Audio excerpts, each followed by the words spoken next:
Okay, we can begin. We can begin. Yes. Good evening. I'd like to thank all of those who are joining us via Zoom. We thank you for joining us for this community conversation.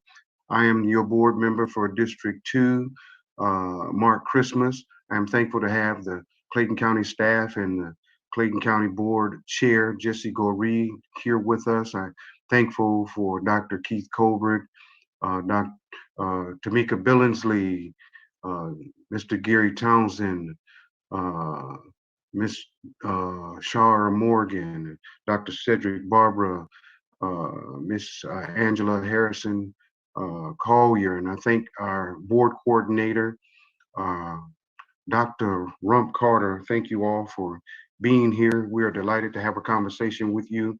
We welcome all your feedback after this Zoom is over, but we are thankful for all your participation as we continue to strive towards excellence, doing the best we can for the students, teachers, and staff at Clayton County Public Schools.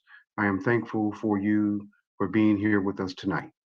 Uh, one of the things I want to talk about is the early 21st learning, the learning in the 21st century. I am so grateful that we I got y'all got to excuse me because I'm a preacher. I mess around and say amen.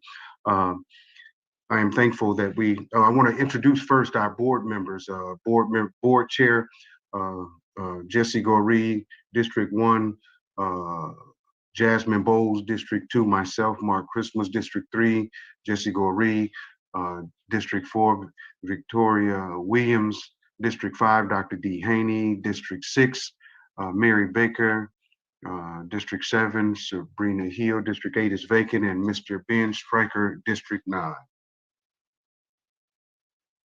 There we go. And I represent the school districts and school district 2 and CCPS. That's Riverdale High School, Riverdale Middle, Riverdale Elementary, Callaway Elementary, Kemp Elementary, Mundy's Mill High, Mundy's Mill Middle School, Swin Elementary, Church Street Elementary, Kemp Primary, Kendrick Middle, Point South Elementary, and Lake Ridge Elementary. Now I want to talk about learning in the 21st century. As we continue to learn in the 21st century, I want to go back into the histories of time and think about how we used to learn. In the early 1879, there was the first official correspondence educational program called the Society of Education, which is home studies. And so we studied back in the 1873s, was a form of called home studies. And then in 1953, the University of House made a learning history by offering the first television technical college in history. And in 1989 is when Phoenix University became the first fully online college that offered a bachelor's and master's degree program. And 32 years later, we are here thanking technology that we will be able to learn even further in the 21st century during a pandemic, a global pandemic, that we are able to pivot um, virtually with ease to learn in the 21st century, to be able to teach our students and our faculties and staff, be able to teach online in this 21st century. We're thankful for the 32 years that Phoenix put in to allow us to get to this point where we are accessible to teach all over the world. And in 1996, the Jones International University became the first accredited and fully web-based university. That's 25 years ago that we've been teaching online. And here in 2021, the Clayton County school system strives to be the best at it be best at what we do far as virtual school and learning in the 21st century. I think all of our educators and faculties and staff have done a wonderful job during this pandemic to teach our students either face to face or globally. But the technology piece of this learning has allowed us to advance more than we could have in the past. I am thankful for not only these teachers, students, and staff. I'm thankful for the technology that is being laid down so we can teach our students to be 21st century leaders in the 21st century. Uh, the culture of community. I think we need to get back to the culture of community. When I was coming along in school, there was a community of culture. There, that means that not only was teachers involved in your everyday learning, but the community was involved in your everyday learning, and that's what I call a pack. If we continue to uh, educate kids the way we educate kids, we should also make a pact with the kids, and that's pulling the community together.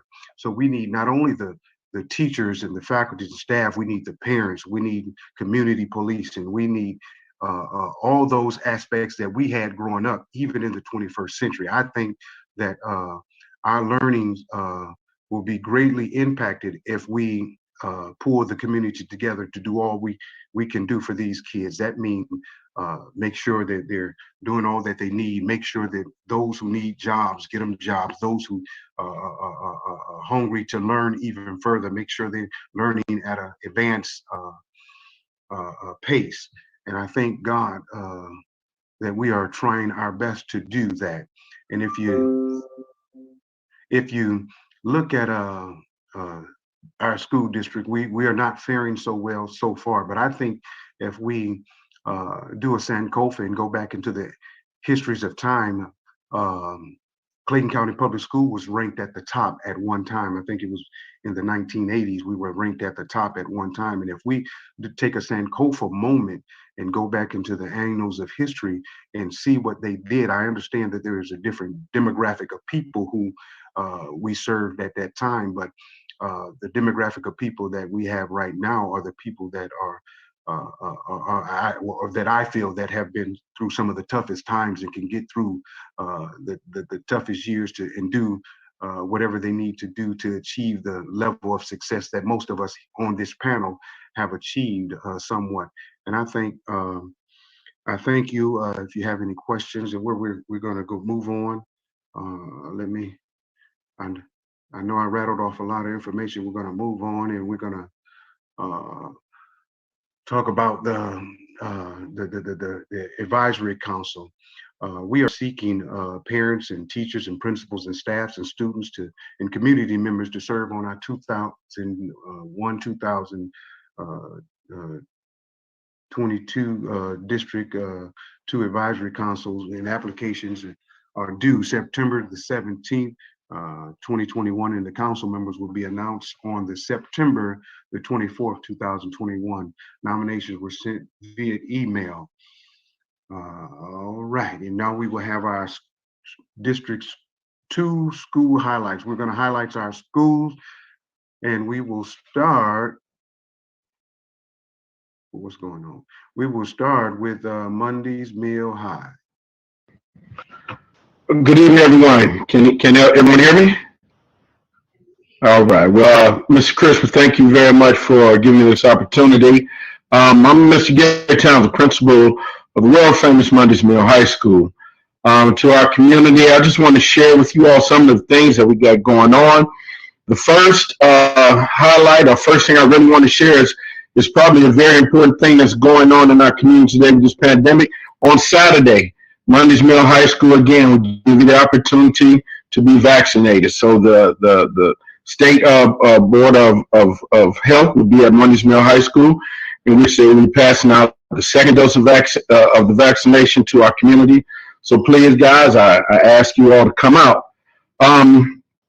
It has been a very different year. In 33 years of my educational career, this is the first pandemic I'm dealing with as far as being a leader, as far as being a member of the education realm.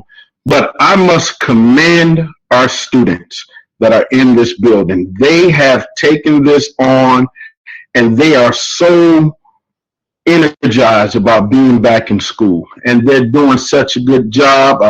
They're doing what they can to be safe. They're all wearing their masks. They're there every day. Those that are able, they are really diving down into their learning. So I want to congratulate. I really want to thank my kids for their behavior, for their attitude, for everything that's going on at Monday's Mill right now. They're doing such a great job. Also coming up this weekend, if you are interested in the Film Magnet program at Mondays Mill High School, as you know, we are a Film Magnet school there. We're trying to make students that are prepared to not just get behind the camera, but to build sets, to write, to direct, to do all of those things. So there will be a Film Magnet Zoom call this Saturday at I believe it's 10 or 11 o'clock for Mondays Mill High School. So if there's anyone that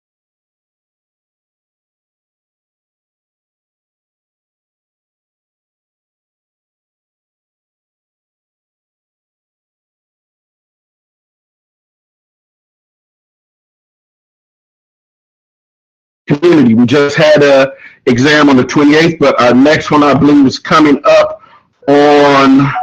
Hold on, I tell you 1 second. Our next one will be October 2nd, then November 6th, then December 4th.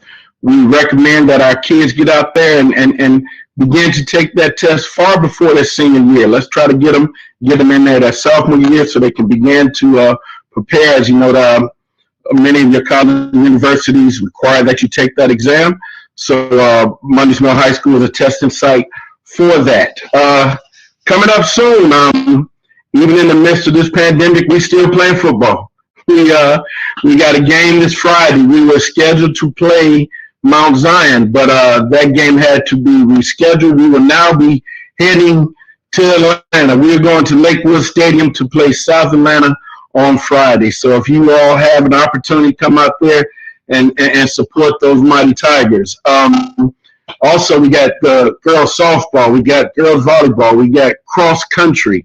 Everything is still going on in this pandemic. We're really trying to do everything we can to give our kids and our community some sense of normality. And I thank the district for the precautions that they put in and the care that they give our kids. And as I said before, I thank our kids for just being resilient and fighting through this. And we're having a good time at Mondays Mill High School. Thank you, Dr. Townsend, for your amazing leadership. We're so proud of our Mondays Mill Tigers. Go Tigers. My son graduated from Mondays Mill in '07.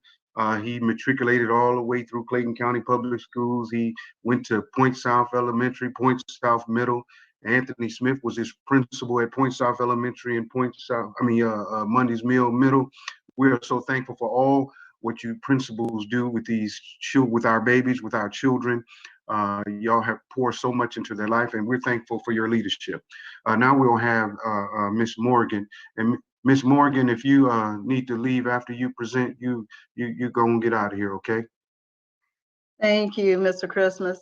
Once again, as Mr. Townsend said, thank you for inviting me to be a part of this great occasion. Anytime that I can speak to parents and to our community, I'm very excited about that. So I am Shara Morgan. I am the principal of Mondays Mill Middle School, home of the Razorbacks, better known as The Mill. Yes, and we are very excited to be back as well in the building. We missed our scholars and we were ready for them to come back.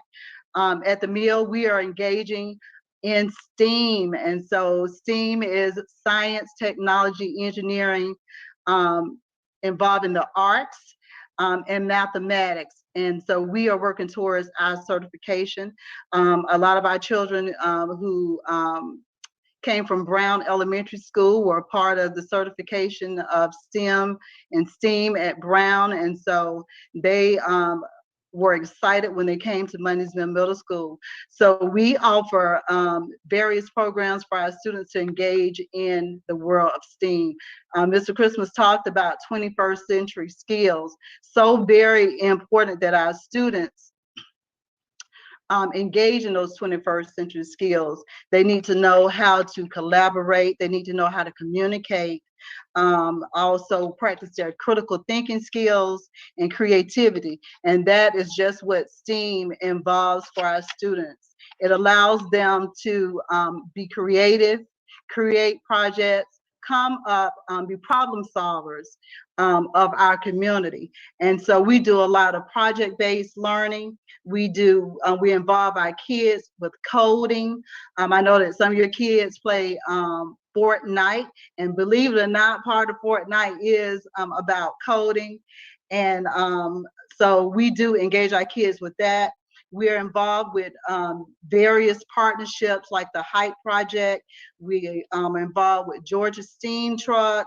We're involved with chief science officers, just to name a few. And those are our partners that engage, help to come up with problem solving situations for our kids to be real world solvers. They solve life problems. That's what we want them to do. We also offer robotics at our school.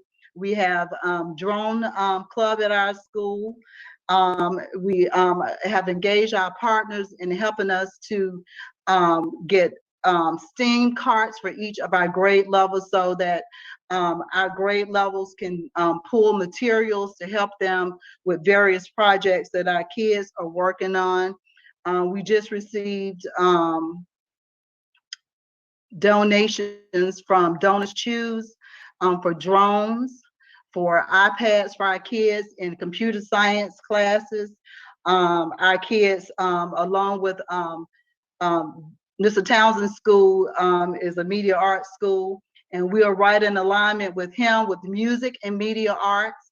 So our kids are learning how to create beats. They're learning how to create the whole package in the world of music with art design, when they're designing music packages, creating lyrics, which is writing, part of the writing. We have a fabulous music arts lab that we are so very proud of, that's decked out with the latest, greatest that you will find in any music studio. And we are so very excited about that. We have coming up parent conference nights, which is very important, that start on tomorrow night at 6 p.m. and next Thursday, because we want to keep our parents involved and in the know about where their students are, how they can assist them, how we can assist you in assisting them. So please make sure that you plan to attend one of those nights. As always, I'm available to my parents. Before the pandemic, I had an open door policy, but I'm just a phone call away or email away. So please feel free to reach out. Thank you once again, Mr. Christmas. Thank you, Ms. Morgan, for those highlights of your school. We thank you for your impeccable leadership and your love for this county and your students, faculty, and staff in this county. We thank you for pouring your love into our children and our community. We are so grateful for you, and we continue to pray that your school will be the best middle school in all the land, not just because it's in my district. We are working on it. We're working on it. We thank you for your support, and we thank you for all that you do for the children of Clayton County. I want to recognize that two more board members that I see have joined us. I want to recognize Victoria Williams and Dr. D. Haney. We want to thank you for joining in with this community conversation. And so when questions and answers come, you guys can help me with those. If I don't have the answer, that's why we have the leadership team up here, so they can help. Thank you so much. Now we will have Dr. Barbara of Callaway Elementary.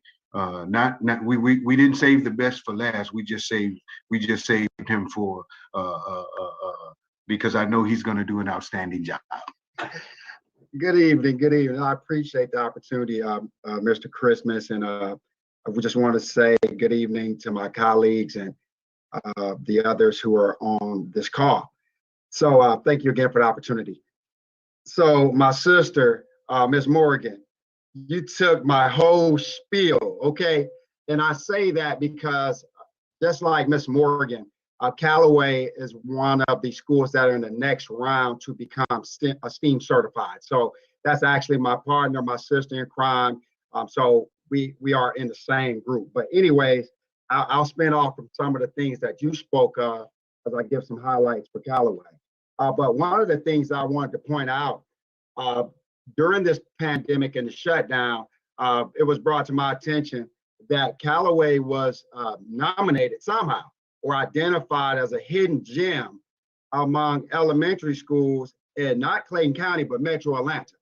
And so, and that was based off of not just necessarily your academic score report, but the feedback that was received from the community by way of services that are offered to children and parents. And so I think that's really where the rubber meets the road in regards to reaching those higher levels of performance. You know, people have to be able to be comfortable, and especially if they've had not so of positive times as children themselves along that K-12 journey. So we were really, really excited about that. But getting back into the building face to face, our focus is really, really on that early literacy and numeracy, understanding that we've had first graders that have not gone to school. You know, they were kindergartners at home, and actually the first graders, many of them, they didn't complete a year of pre-K, you know. So we understand that we cannot do everything in 1 year. But what we do control is what happens when we have them. You know, we do control that. And so that's been our focus on in going back into the building, placing a heavy emphasis on early literacy and numeracy in that writing piece.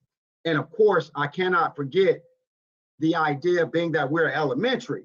We have to teach students and to get our older students, our 4th and 5th graders, back reacclimated to what the idea of going to school, right? So that in itself, you know, is a task and something that we had to plan for. But our students seem to have a greater appreciation, and I would think that's probably going to be the case across the scale. Our students seem to have a greater appreciation for school. And so what we're trying to do is just harness all of that energy and just pour into them as much as we possibly can. We are an accelerated reader school.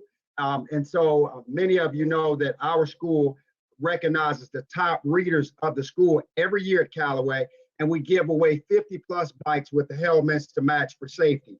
So of course, that is already up and off the ground. That AR competition, that push, as we focus on increasing our Lexile scores amongst our students, is in full throttle, full gear.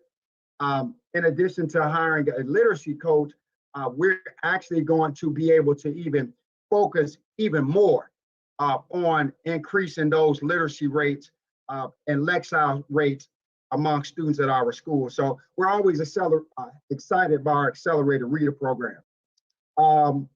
My sister, Ms. Morgan, talked about our steps along the process to becoming a STEM school.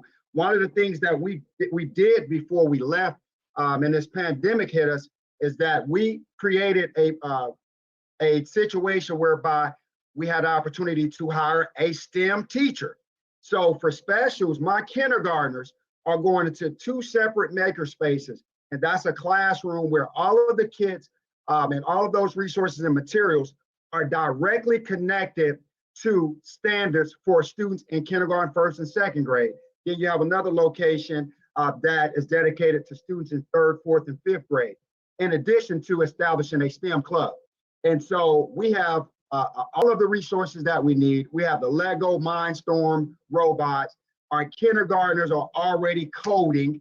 You know, we have the diagram on the floor. They're doing the mini bots, all of it. So a lot of things that we've already started before the pandemic, we're just picking up on those things and we're just running with them. So like I told the folks that are going to certify us, basically we just need y'all to give us the stamp, because we already have evidence that we're doing the things that are required to be deemed a STEAM certified school.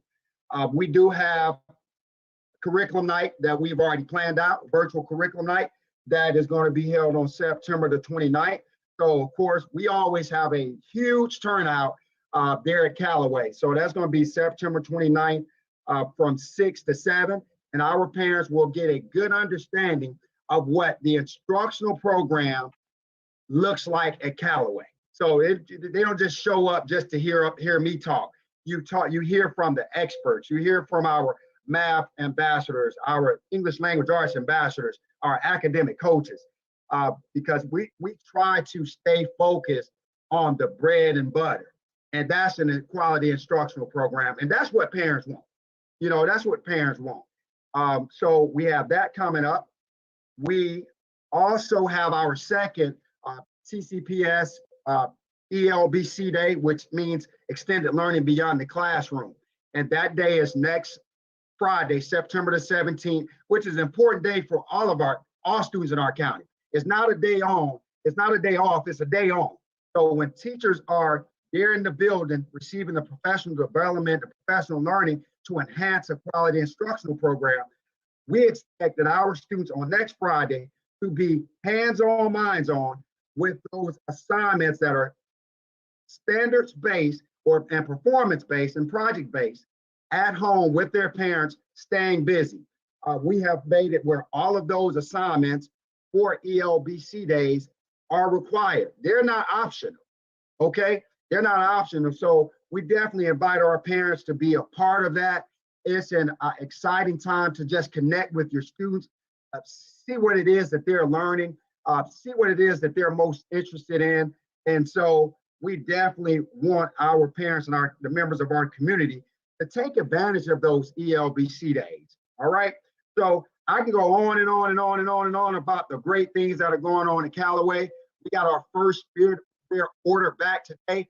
Our parents ordered 400 plus pieces of Spirit Wear.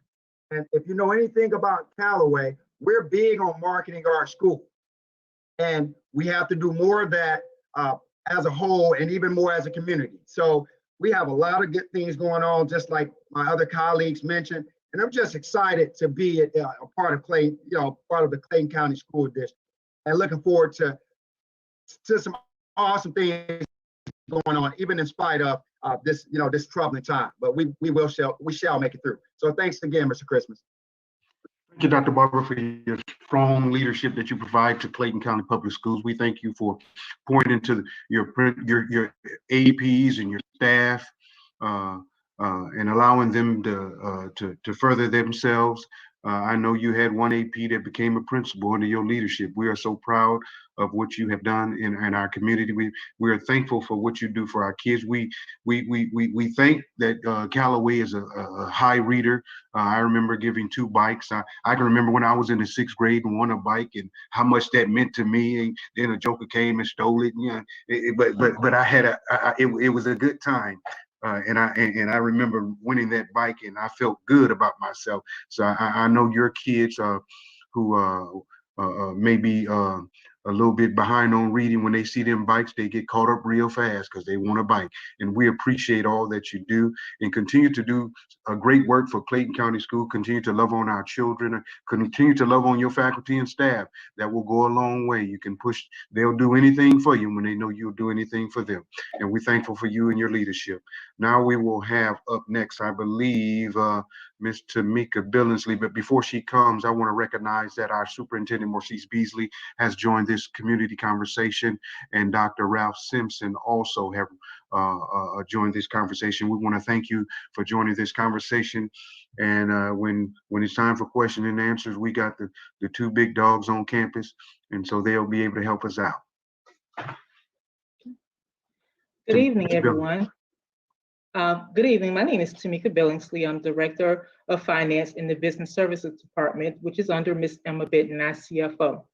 Mr. Christmas, I want to thank you for allowing Business Services the opportunity to come in and speak a little bit about the Budget Advisory Committee, which will be heading up very soon for our fiscal year 2023 budget. Now, all of you that are listening, I know you're asking, well, here you're listening, you're excited, you're asking, well, what else can I do to help aid Clayton County Public Schools? Where can I volunteer? What activities can I do? Well, we have, again, a Budget Advisory Committee that is for the public. Each board member has 2 representatives from their area to come in and serve on this committee. This committee works with the Business Services Department from the months of January until the budget is passed, I would say closer to June. That's when we normally pass the budget. And they will work closely, working with us, reviewing the budget, talking about the budget process, give you an opportunity to learn, to become knowledgeable of the Clayton County Public Schools development process. It allows you to be that communication link between the school district and the community. You're the eyes and ears, so you have that opportunity to come back and tell us what the community is thinking. It allows you to participate in budget discussions and provide information to the school district budget committee, again, about concerns from the community, and to attend the Board of Education work sessions that have budget-related items on the agenda. It also allows you to be an advocate for the public education in Clayton County School District. So if you have I know you have an interest right now in joining this advisory committee, so I would advise you to reach out to your district representative and just let them know that you are willing and able to serve on our committee for our fiscal year 2023 budget process. And that's all I have to say, Mr. Christmas, and thank you again. Thank you, Ms. Billingsley, for lining out the purposes and the purpose for our committees, and we thank you for your strong leadership here in Clayton County. We ask that you guys continue to work with us as we deliver you a stronger budget. Now we will have Dr. Keith Colbert, Assistant Superintendent, to talk about virtual learning.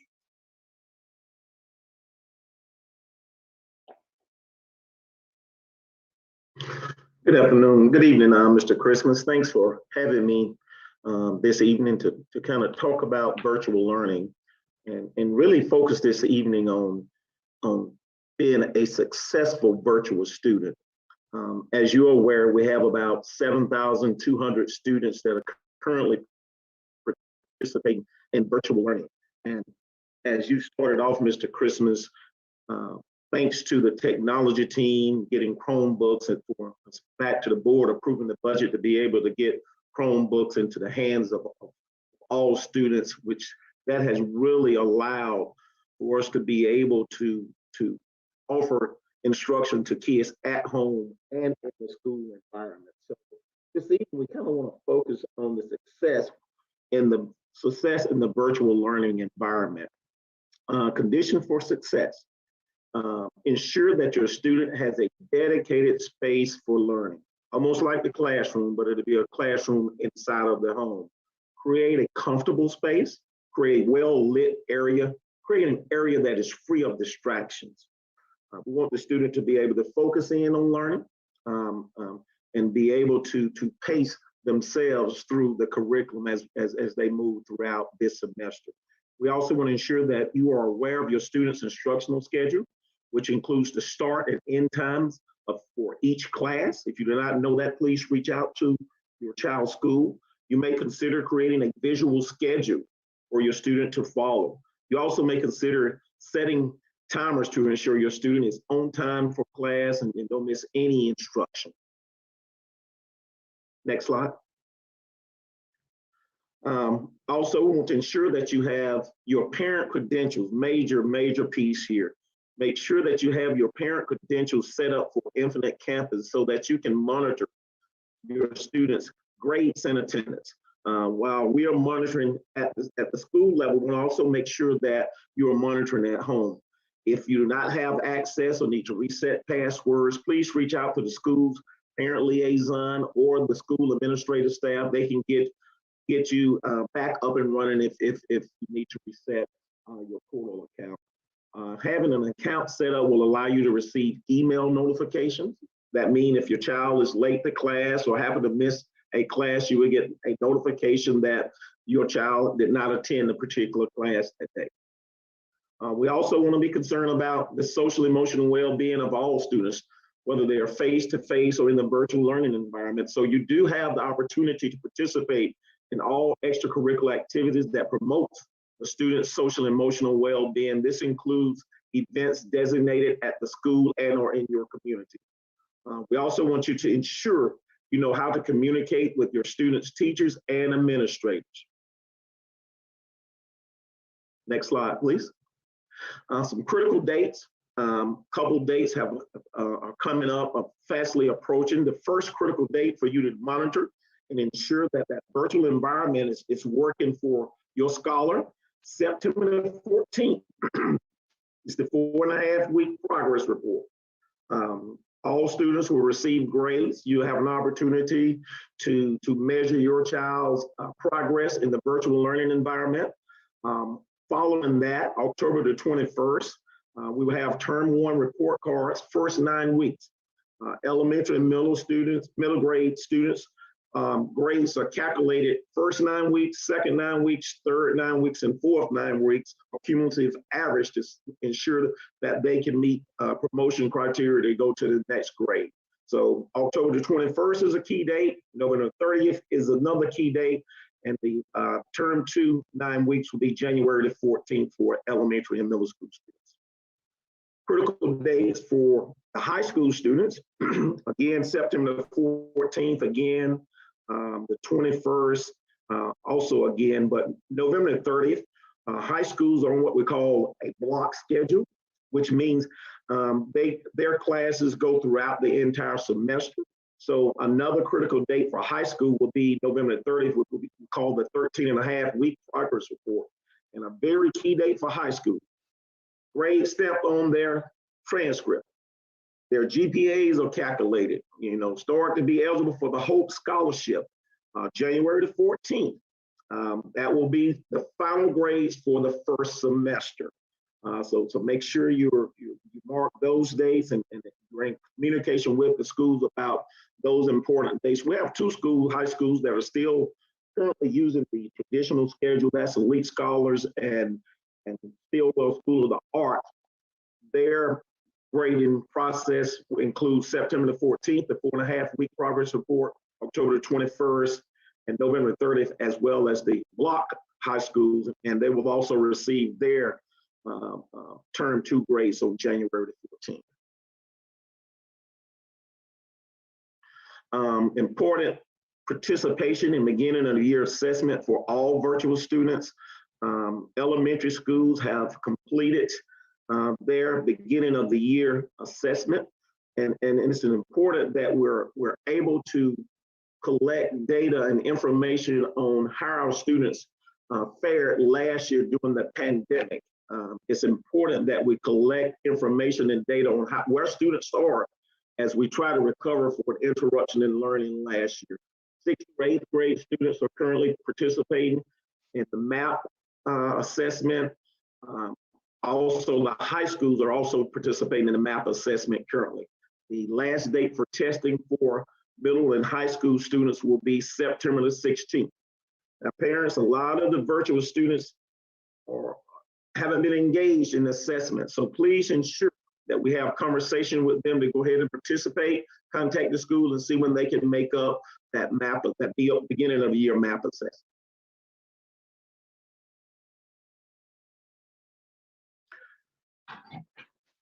Thank you, Dr. Colbert, for explaining virtual school to us and for us. I would be one of those kids that would not be good for virtual because I need to be face to face with somebody, and so. But I understand those parents who chose in virtual school because of this pandemic, Yes. and we're trying to give you the best education possibly we can give you, far as in person or virtual. But my parents probably would have sent me to school because I'm a procrastinator, and so y'all say we logged on. I'm gonna have to look at it a little later. But I thank you for the information that you was given. We thank you for your exceptional leadership to Clayton County Public Schools. I remember, and I'm gonna say this, I remember when you was my son AP at Monday's Meal and you moved on up the rank. We are so proud of you and all that you've done and all that you're doing for Clayton County Public Schools. Continue the hard work and continue to show our kids that we care. Thank you so much. Thank you. Now we will have Dr. Angela Harrison Collier. Good evening, and thank you, Board Member Christmas, for this opportunity to participate in this community conversation. I'm happy to have with me on tonight our 2 lead nurses, Anjanette Spikes and Michelle Naismith, as we have conversations this evening around COVID-19, and especially the vaccine itself, because we have seen the reports in the media over the past weeks regarding the increased number of young people that have contracted COVID-19, and that number is constantly increasing. So our push is to get the vaccine, and we have initiated a campaign of Clayton calling the shots, get vaxxed. And we are taking it to the people. We're excited that we have the opportunity to help co-sponsor a drive at Mundy's Mill High School. As Mr. Townsend indicated, we need people to come out to get that second shot on Friday so you can be fully vaccinated. So we will be back at Mundy's Mill High School on not Friday, but Saturday for that second dose. We also held a drive at North Clayton Middle School, and we will be back there on I'm ahead of myself, September the 18th for that second dose. And just this past Friday, we held a drive here at Lovejoy, the old Lovejoy Middle School. And those individuals who participated in that can come out for their second dose on September the 24th. But more importantly, we are taking it to our children. Beginning this month, we are headed into the schools. I wanted the nurses to be here because the nurses are leading the charge in Clayton County on getting into the schools and providing that vaccine to our students that are eligible to receive that vaccine at our middle and high schools. So parents, if you're listening, please consider getting your child vaccinated, because we continue to see the increase in the number of children in that age bracket of 10 to 17 that's constantly increasing here in our state and in the nation as a whole. So we want you to please consider the vaccine for your child, and those of us that are adults, if we would consider it so that we can protect our children. So we're excited about this work and the opportunity to get it out into our schools and to continue the work that we're doing in the community to make it available to not just Clayton County students and staff, but to other stakeholders as well. If you come to a school and we're administering the vaccine there that day, we're not going to turn you around. We're going to make sure that you get a shot in your arm. So we appreciate this opportunity and encourage everyone to go out and get vaxxed. Thank you. Thank you, Dr. Collier, for all your hard work and keeping us abreast of the COVID-19 numbers and all the COVID-19 data. We're thankful for you and for all that you do for Clayton County Public Schools. I have one question for myself. I believe the booster shot is coming out September the 20th. And if that's the case, where do we sign up to get it? We were discussing that today, Mr. Christmas, the team. And it was slated this morning based upon the conversations around it to hit out on the 20th. And we will be offering the booster here at our vaccine clinic. And we will be putting our information in the coming weeks as that is finalized, as we work with our chief medical officer, and information will go out on how you can sign up to come over and get that booster shot when it's made available. Well, I thank you so much. So when it's available, I am ready to roll up my sleeve and get the booster. My wife is also, and I encourage all those who have both shots. If you have both shots, get the booster, because the more I look at the news, the more I read the paper, this mu virus is supposed to be something new. And I want to be protected from any and every virus that is out there. And when the booster come available, I am definitely ready. And so we will encourage all our community stakeholders and those who are in the school system, if you have your second shot, please get the booster. Right before question and answers, Dr. Rump, I want to give the board members, if they have anything to say, an opportunity to speak. And also Dr. Beasley, if he wants to speak, he can say a few words if if they want to. Well, I will say something, Mr. Christmas. If Dr. Barber's still on the Zoom call, I would like to say I'm proud of him awaiting the STEAM certification, but because Callaway is one of those schools that's known for reading, I think they should be STREAM. We need to put that R in there for reading. And so I'm gonna even give Monday's Meal a shout out. I'll go ahead and say, they're the best middle school because my son also graduated from Monday's Middle, but I am partial on this end to North Clayton Middle. I'm ready to roll up my sleeve too as well, Dr. Collier, and get the booster, just as Mr. Christmas mentioned. And I wish that the public would understand. I just had this conversation. We eradicated other diseases such as, well, I won't say we eradicated because we still have them, things like chicken pox, measles, and all that, because at least the number I believe we're looking for is maybe, is it 90 or 92%? Dr. Collier, if we can get that many people vaccinated, that keeps any variations, it stops the virus. And that's what people aren't understanding.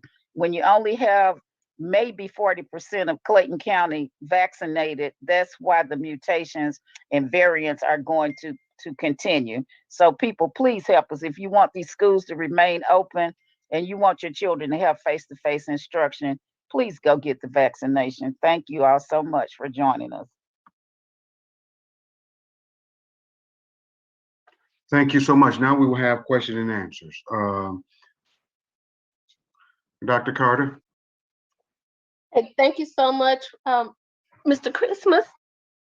We have several questions from people on our various platforms. And so I see that our board members, Dr. Haney, Ms. Goree, Ms. Hill, they are on Facebook, and I see Ms. Goree, our board chair, responding to some of the questions, but I will still share them for all of our various platforms. So our first question is from Ms. Linda Mitchell, and she says, are we going to go virtual because of these numbers going up?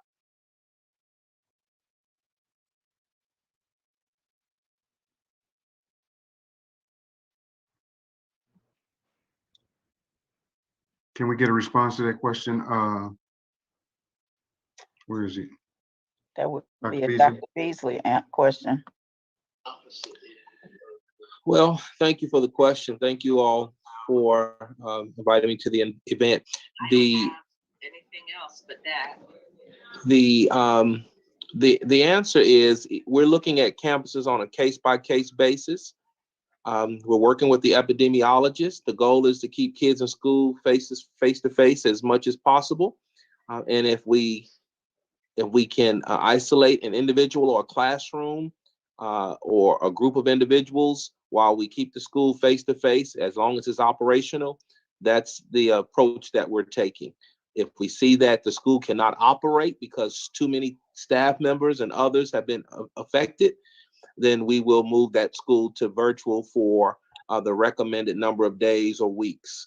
But that's the approach we're taking. We're encouraging everyone to get vaccinated because as you can see, the data varies by school, by zip code, and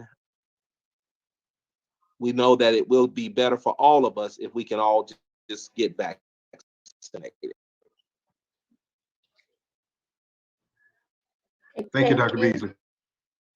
Our second question is from Ms. Jo Denise Barnes, and comment. She says, why are we not virtual? She says, we see the data, and Georgia is in the top 5. Let's be proactive and be a leader in the state and not wait and follow other counties.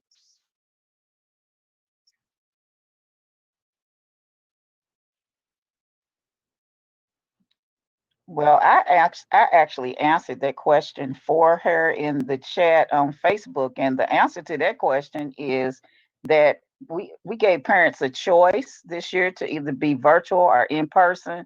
And I don't remember the number that Dr. Colbert said. Maybe he said, I don't know if he said 6,000 or 7,000 are now virtual, but we have about 52,000 students rounded up. So you know, you subtract that and you see that the majority of the parents want to be face to face. So, you know, maybe we have about 45,000 that are face to face. The decision rests with the parents, and just because you know, I've heard that question, why don't we be, you know, be leaders? We were the last school district that opened last year. As someone has mentioned, we don't even have data from some of our schools because we didn't have children that were tested. Our children want to be face to face. So that is a decision that parents have made about whether they want their children in school or out of school. And we have given parents that choice. Okay, thank you. The next question is from Michael Harper.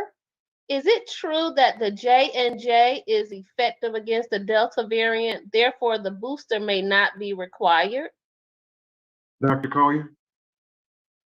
I'll give it my best shot at this, but I don't think there is any true indication of one versus the other. And we have to look at, as we look at the data and as we interact and contact trace here in the district, we see it amongst it impacting those with the Pfizer as well as with the J&J. Currently, there is not a booster. Our medical director did make us aware of that for Johnson & Johnson. So if you're seeking a booster right now, it's going to be Pfizer. I don't even think Moderna has a booster authorized at this point. So, but all of the vaccines provide protection. It doesn't keep you from getting COVID-19, but it provides a form of protection to keep you from getting some of the most severe symptoms. So we encourage the vaccine regardless of which one it is. Thank you, Dr. Collier. Okay, our next question or comment is from Ms. Benita Eason. And actually there's a conversation with Benita Eason and AS. And their concern is regarding the elementary schools and that the elementary students are at risk the most. And so they're saying that you can't just close and clean and send them back in. So what is being done for our elementary students to keep them safe? Dr. Simpson, can you answer that question for us? I will. Good evening. Thanks for the question. So what's listed on our website importantly protocol and how we operate school. And our goal certainly is to keep children safe. And when we keep that at the forefront every single day, we've been provided with the PPEs. And I'm certain that you probably heard these things, but I know what matters to you most is the fact that, yes, there are children in a school. There's a likelihood that they may come in contact with each other, but that's not our goal. Our goal is to keep them physically and socially distanced. We have we have protective shields on our desk in the classrooms. You know, students are, you know, of course, encouraged, and it's mandatory actually in our district that they wear masks. So any and all that we've shared on our website about our protocols, we follow to the 9. And that is our best and most, you know, of what we can offer in terms of providing the safety and keeping safety at the forefront and giving them that face-to-face, as Madam Chair mentioned, that face-to-face instructional opportunity, because we do know and recognize how much they missed by not having that face-to-face instruction. And so as much as we possibly can, we're going to protect that. And in doing so, provide the level of safety, and which is, I understand again, is your concern, but that the highest level of safety and taking those precautions very, very serious every single day. And when those cases do pop up, immediately, as Dr. Beasley mentioned, as Dr. Collier mentioned, we go into action. And first is isolating, quarantining, and if we have to shut down a classroom, a wing, a hallway, or an entire building, we do that. And we do that to maintain safety. And if I can add also, Dr. Simpson, the best way that we can maintain safety for our children on top of all these mitigating strategies that Dr. Simpson has mentioned is the vaccine by those adults that surround and support the children. And it's not just the adults in the schools, but adults in the community as well. We need all adults on board to protect our babies. So that's how we can increase and enhance safety for our youngest babies that are they want to be in school. So that's how we can do it. Thank you, Dr. Simpson, Dr. Collier, for that answer. I am one of those kids that would have to be in school. And so I thank you for answering those questions like that, because I could not learn online because my attention span will not hold. Thank you so much. Next question. Okay, our next comment is from, and I hope I pronounced the name correctly, Ayira Gina Yamashina Holmes. And she says, not a question, but comment. I appreciate the transparency, the various options given, and the dedication the faculty and staff have shown thus far. We're in this together. And our last question that we'll take is, how do you improve student and teacher communication? How do you improve student and teacher communication to increase positive learning environment? Well, we know that all great learning is started with great relationships. We first ask our teachers to build those positive relationships with those students so the students can feel comfortable speaking to the teachers and the teachers can feel comfortable talking with the students and then communicating to the parents at home, because we want all scholars to be successful. But we realize that one of the things that Dr. Simpson always states to us, you have to reach before you can teach, which means we have to reach out to the students, reach them out, meet them where they are, so we can understand some of the dilemmas that may be barriers to their learning. But we recognize that relationships are important. We focus on social emotional learning and the well-being of all students, so that we can not only focus on academics, but we can also focus on that social emotional side as well. Yeah, and let me just add, just to give a clear example, I'm speaking for myself and Mr. Christmas. We were the types of students that if we didn't like the teacher, we didn't like the class. And I know I'm speaking for him and I didn't have that conversation, but I know we resemble and share that same story and that same journey. And it speaks to exactly what Dr. Colbert just mentioned. It's that relationship. We did better work. We did more work for the teachers that we liked. And if it was something about that school that we liked, then we were more engaged. And so Dr. Colbert just spoke to those. Those are just examples of what social emotional learning means. It's just making that connection. And if it's a teacher, if it's a paraprofessional, even if it's a custodian or a cafeteria worker, our belief is that every single day that a child walks into a school, that there should be at least one adult in that building that is absolutely crazy about that child. And that child should know that. That child should know that at least one adult is just absolutely crazy about them. And I'm willing to bet that there's a child, and we have children that come to our schools, that someone in that building, that adult, is the reason they come every day. I want to thank you guys for that, those answers. And you're absolutely right, Dr. Simpson.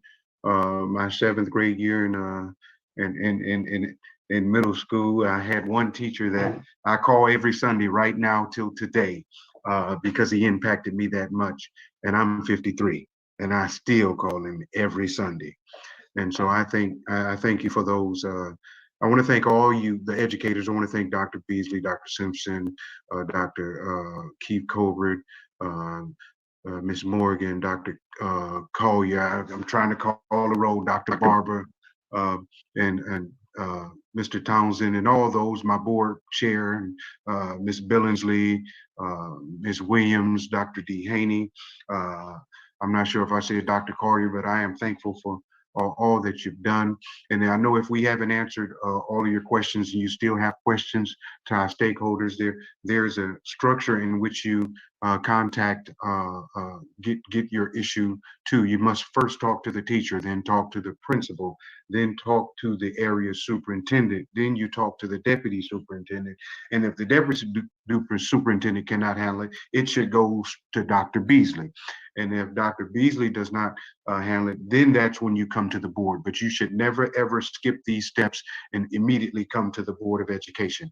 Because when you come to the Board of Education, if you send it to me, the only thing that I'm going to do is send it to Dr. Beasley, and he will send it to the person in which it was supposed to be, you're supposed to respond. But we are so thankful and we're grateful for this time together. I'm thankful to all, I'm grateful to all of those who participated in this conversation. I'm thankful for all the questions. She got Dr. Rump Carter trying to get me to stop and use this quote. The school is a building which has four walls with tomorrow inside. And that's a great quote. So school is a building which have four walls which have tomorrow inside. And so if you done bad today, just know that tomorrow is waiting on you inside of the building. And those are teachers who love you inside of that building. And they will wrap their arms around you, even though you may have had a bad day. If you want to stay in touch with me, you can get in touch with me at the Clayton County Public Schools website. It should be on the screen right now. You could call the Clayton County Public Schools phone number, which is 770-473-2709. You will get in touch with Dr. Carter, which is the board coordinator. And my email is mark.christmas@claytoncounty.k12.ga.us. Once again, we are thankful for this community conversation. I want to thank all of those who participated tonight, all of my colleagues, all of those who work for Clayton County Public Schools, and not only just work for Clayton County Public Schools, but for those who love this system. I want to thank our superintendent for showing up and being here with us. We're thankful for your presence. And Dr. Rump Carter, tell me where we're at. That concludes our broadcast. And thank you everyone for participating. Thank you so much. Good night, everybody. Good night, everybody. Bye-bye. Good night. Good night. Night.